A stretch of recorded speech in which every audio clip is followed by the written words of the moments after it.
This video is a brief introduction into Fifra, the Federal Insecticide, Fungicide, and Rodenticide Act. This largely relates to how Fifra applies or is associated with forestry practices such as forest silviculture conducted in forest nurseries, and it can even apply to, say, trees in an urban setting or residential setting in a park as well.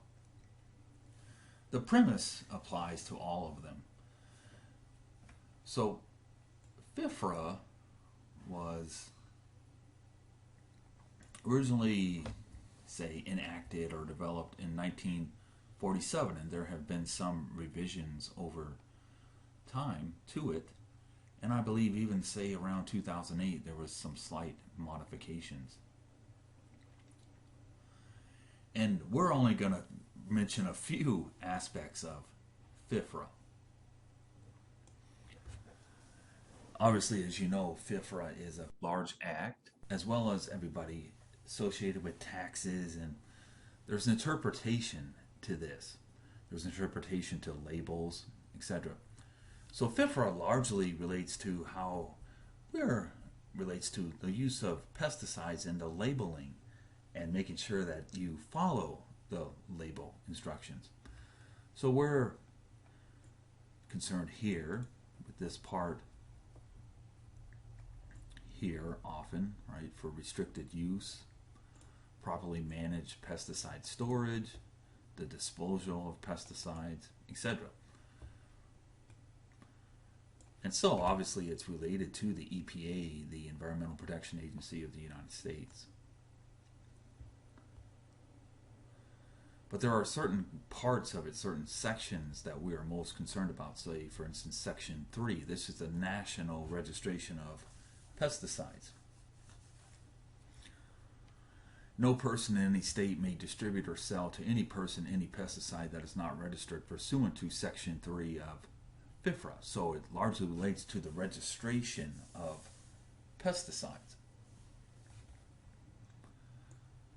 Another one that we're often concerned about is Section 24. This is Special Local Needs 24C registrations. If you've seen labels with 24C, that relates to Section 24 of Fifra.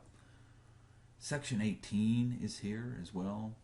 That's for, say, like emergency condition situations. And another part is Section 2EE.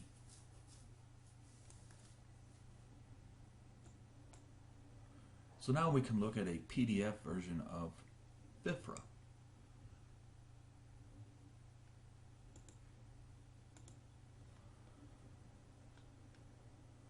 And so here is Fifra, effective May 22nd, 2008.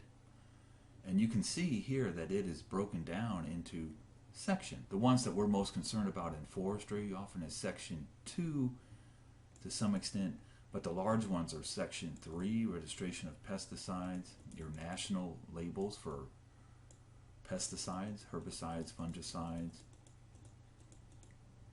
insecticides, and in Section 24, the authority of the states. And you could have a Section 18 become an issue at some point. And even Section 2EE. And even these other sections, say like the use of restricted use pesticides, Section 11 and Section 12, unlawful acts. Obviously, all of this relates to some extent to us, but the main ones, as I said, are Section 3 and Section 24. So we can just scroll down here real quick. First, we'll look at Section 2, the definitions, page 7. And you may have heard of Section 2EEs, and that's what this is about. So this is Section 2. Here's your EE, to use any registered pesticide in a manner inconsistent with its labeling. And we can scroll down to Section 2EE. And first, I'll come here to Section 2. Here is Section 2, and then it has these little subsections, I guess you could call them. And if we scroll down to EE, and you can see to use any registered pesticide in a manner inconsistent with its labeling. So it goes through and describes this here. Any use of a pesticide in conformance with section 5, 18, or 24. So 24 is often a section that we're interested in. Special local needs, 24C. Section 2 EEs are often advantageous or beneficial because they allow for interpretations or clarifications of labels or of a registration of a pesticide without having to go through the whole formal process, the research, the registration, the whole process of that registration associated, say, with Section 3 or 24Cs. So, for instance, it allows pesticide companies to interpret their label. It's beneficial because decisions can be made about gray areas based on data and not opinion. And companies can use this as an educational tool. And, as I said, it's not considered a registration, but an interpretation or clarification. As I mentioned, many of our laws are greatly interpretation. So what would be an example of a 2EE? Let's say a chemical was registered for loblolly pine, and it was said it could control certain beetles. But let's say we have a new beetle that comes about, and it's not on that Section 3 or a 24C label, but the chemical is registered to be used on loblolly pine, but we find out that it can control this beetle, but it's not registered for that beetle. So my understanding is as long as you don't exceed the registered rate, say on a Section 3 or 24C label, and as long as it's registered using a particular chemical, a particular application manner, you can use it to control that beetle. And this is great because that company, or say some agency, such as the Southern Forest Nursery Management Cooperative, I believe, they could even kind of start this 2EE process to educate folks about the use to control this beetle without having to go through the whole Section 3 or 24C process.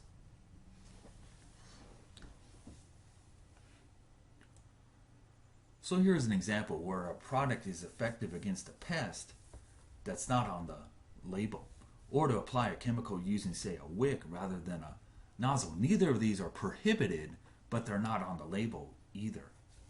They're not necessarily approved. But you cannot add a new site, say, forest nursery. So if it was registered in a plantation, you can't add forest nurseries using the 2EE without having to, say, go back through the whole 24C you could do, or even the Section 3. But that would obviously be for one site, that would be a lot of work. And then there's various aspects that are beneficial, right? The review process, the costs are pretty much null.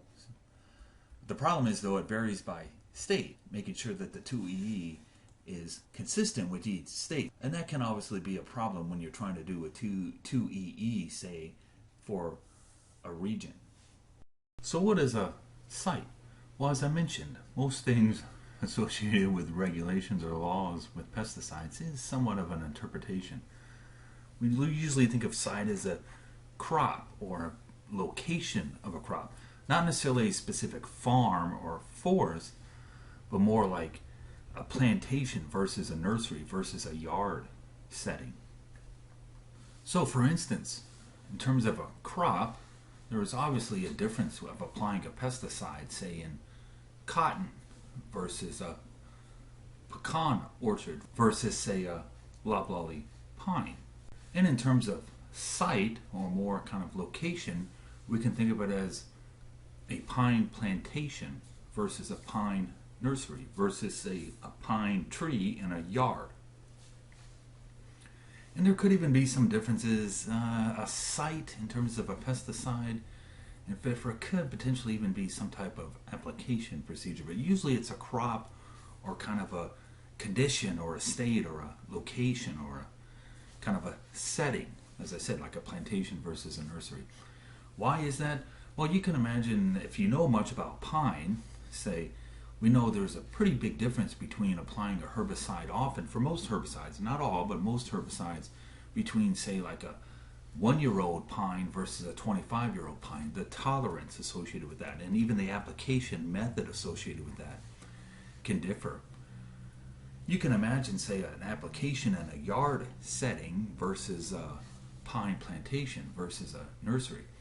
So even in a nursery, you can think of the nutrient status of the nursery or the growing condition of the tree, the seedling, versus, say, a 25-year-old pine plantation, particularly on like a sandy site. In a nursery, fertilization, it's irrigated, and often fertilization can sometimes can interact with certain herbicides, pesticides. So there's a different condition going there between, say, a nursery and a pine plantation, and even a yard setting, particularly where the tree may be located within a yard. And also it relates to the impact to wildlife, to domestic animals, pets. Right? Obviously a yard setting is different in terms of pets, for the most part, relative to a plantation. And even domestic animals, say like cattle or sheep. And even to us, right? And you can even think of it like the setting of an urban yard, what plants may be around that tree, grass versus, say, a pine plantation or nursery, those different conditions. So those are kind of, once again, everybody, those kind of define a site. And you can imagine, as I mentioned throughout this whole video, the interpretation of that. Well, this is a different site than this. So some are pretty obvious. To me, a nursery, a pine nursery, is much different than a yard tree, than a loblolly pine on a yard tree. Now, nursery, here's one that could be a little bit, right? Is a pine nursery different than a hardwood nursery? Probably. Most people, it may just be a nursery, okay? But when you get right down to it, there's some pretty likely substantial differences between those two nurseries that can maybe, certainly for many pesticides, require you to say that's a whole different site than this site. And that can be a little problematic in terms of 24Cs, even 2EEs, right? But 24Cs and Section 3s in terms of the cost of stating the efficacy of this chemical to control this problem or to help this crop grow, as well as its impact to wildlife, say like the LD50s and things like that, and to humans. So the site can create some problems sometimes, depending on your perspective.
Here's an example of a Section 3 label, potentially a 24C, and then a Section 2EE.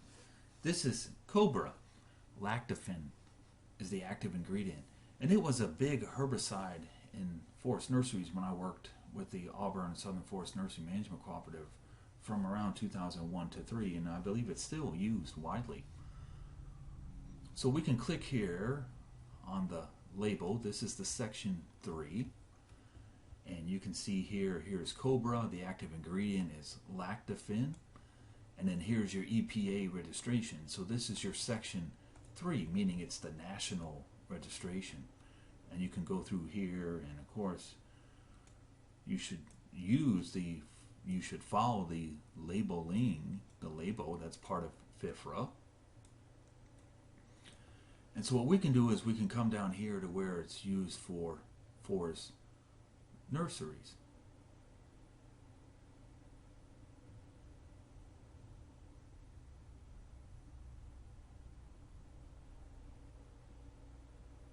And here you can see directions for outdoor use in conifer seedlings and nurseries. And so this is the national label, and it has different application types and rates: post-emergence, pre-emergence.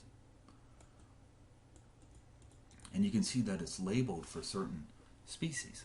So this is the section 3. So my understanding is you could use it on loblolly pine, whether it was in the southeast or say if it was in the Lake States. I think you could use it on loblolly pine.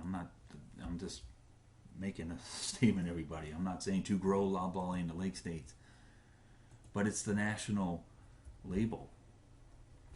And this is where it gets kind of interpretation. I don't believe if there's a species not here, I don't believe you can use it for that species in a nursery setting. Now, you could still use it. It'd be illegal, and would you get caught? Maybe not. But the problem is if there was ever some type of health issue or something associated, maybe you killed all the seedlings, and who would be responsible for that? That's why you always want to use the pesticide appropriately, given the certain site or condition that you can use it in and the application rate, because it can always come back to you legally, and I've seen where that's been an issue, and the costs associated with the liability, who was liable for certain problems. So here's the post-emergence applications to conifer seedlings, and it lists the weeds that are controlled. This would be an example, say, of like a 2EE. Let's say there was some species, some weed that's not on here, but you found out that this chemical now controls that weed.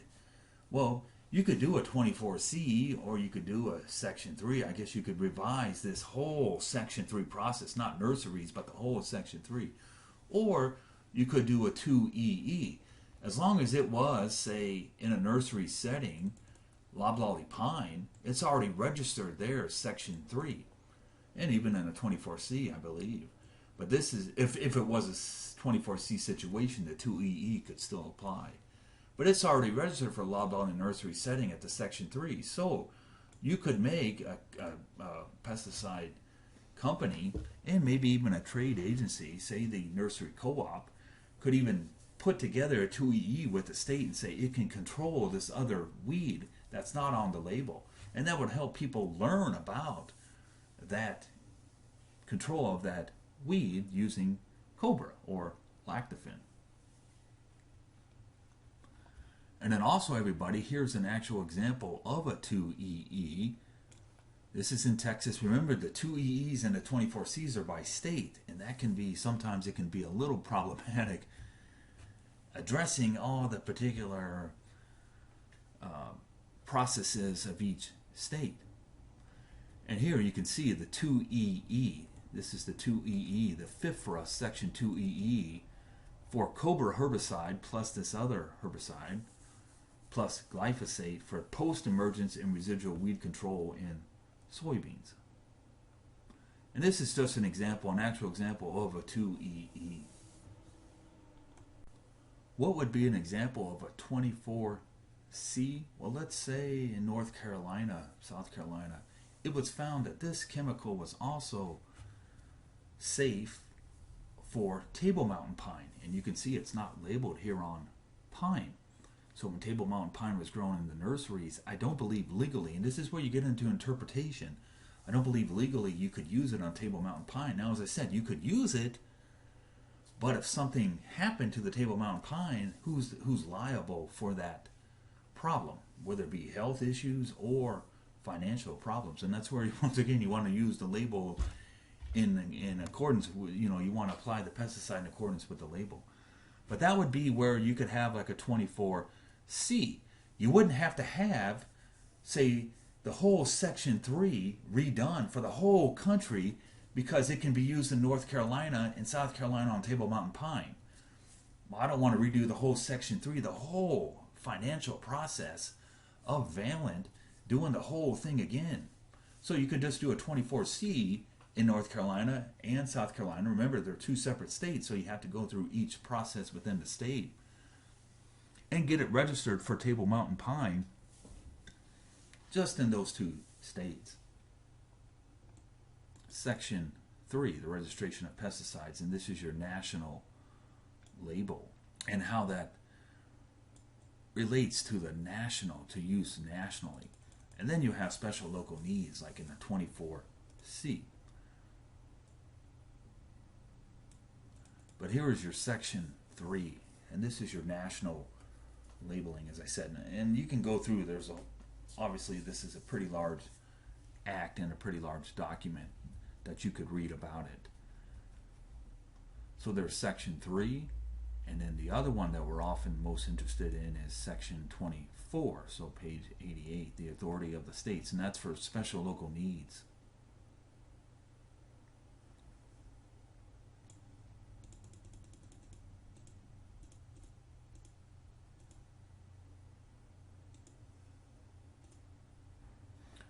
So the authority of states. So as I said, Section 3 is the national label, and that often requires quite a bit of research, quite a bit of documentation. And then there's Section 24, and this is a special local needs, where, say, certain states may have the chemical can be used in a certain type, a certain condition, certain situation to address a certain pest that was not on the Section 3 label. And to avoid having to redo the whole Section 3 label and all that involves, states can have special registrations just for that state. And that can create a problem sometimes too, everybody, because if it does work in a certain situation or type on a certain pest, and it's not on the Section 3, well then each state has to kind of go through and do the 24C process. And that can be a little problematic, you can imagine. But nonetheless, it's also very beneficial because you can register chemicals, pesticides, without having to go through the whole Section 3 process. This is the Mississippi Department of Agriculture and Commerce website and the Bureau of Plant Industry within that agency.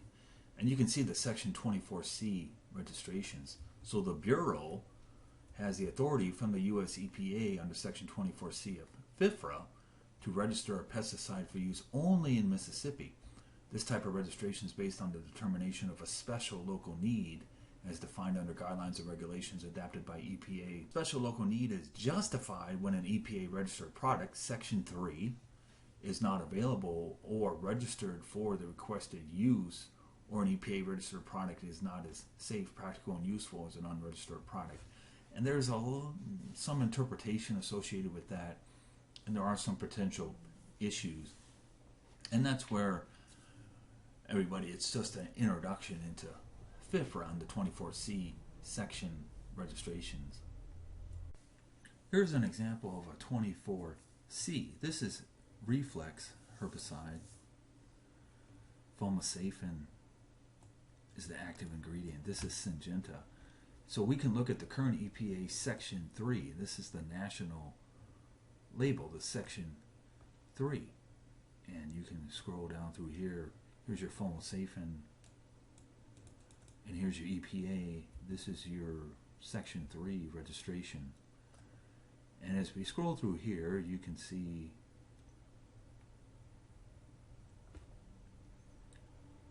regional applications, potential applications of this pesticide. So it's the national label.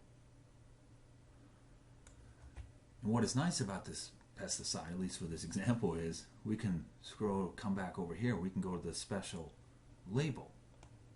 And we click there and we scroll down and we can go to Mississippi.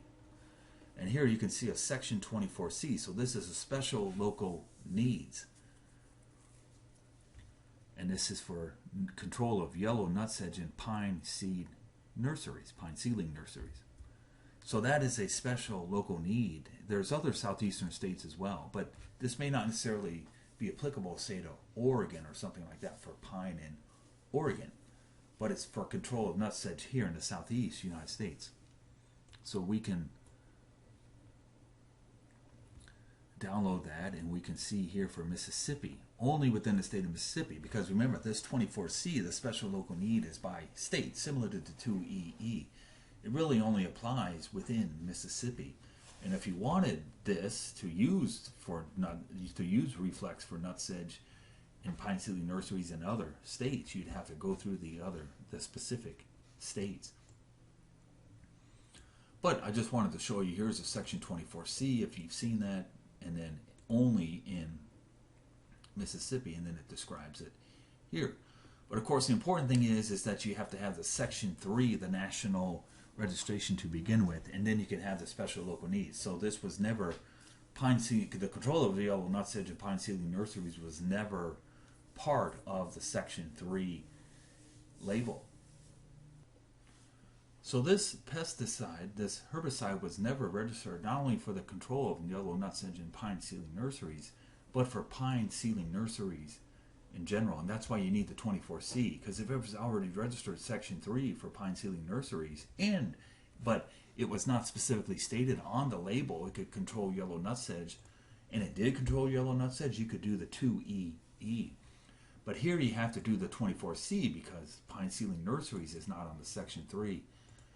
So if I go over here back to the section 3 reflex, and I come up and I search for pine, you can see there's nothing coming up for pine outside of lupin. And if I type in even nursery, okay, there's nothing coming up in relation to nurseries. And that's because, as I said, everybody, it was never registered for pine nurseries at the section 3 to begin with, and that's why you need to have the 24C, because it's another site use. Section 2EEs are more for clarifications or interpretations of, say, section 3, and I believe even section 24Cs.